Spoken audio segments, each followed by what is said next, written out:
So here, this picture, we have an engine from Southern Pines, North Carolina. They are heavy hooked to this fire hydrant right here, and they're flowing some big water to our aerial that we're using in the scenario. There is this understanding in the fire service. A lot of pump operators have been told never take your intake pressure below 20 psi. The American Water Works Association and most municipalities never want the residual pressure in the municipal system to drop below 20 psi. And there's two major reasons for that. Number one, there can be damage done to their system potentially. But number two, if I drop the main pressure below 20 psi, there is a risk that I could potentially cause contaminated, untreated water to backflow into the public drinking water, and people can get sick and bad things can happen.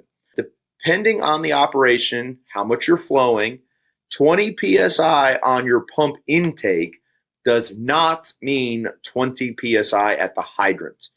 There is friction in everything. And we also know that there's this law of hydraulics that says that friction loss and flow rate, they are exponentially, they share an exponential relationship with one another. So when I increase the flow rate, the friction loss doesn't increase at the same amount. It increases at an exponential amount. When I double the volume through something, friction loss quadruples. Okay, friction is a real pain. This shows its ugly head when I'm flowing big volumes of water. I can have a very low intake pressure on the pumper and still be okay at the hydrant. The only way I know that is if I have a hydrant gate valve with a built-in pressure gauge on it. And that's what we have right here. So this is something that is commercially available right now, and it is something that I am really adamant about for making informed water supply decisions on the Fireground.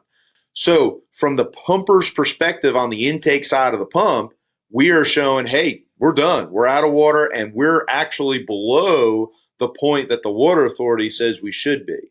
But when we come over to the fire hydrant, we see that the fire hydrant is showing a residual hydrant pressure of 40 pounds. So that is well above the recommendation that the water department says, and it should indicate to the pump operator that more water is available, okay? And that the difference between these two readings is the friction within the hydrant, within the supply hose, within the intakes of the pumper.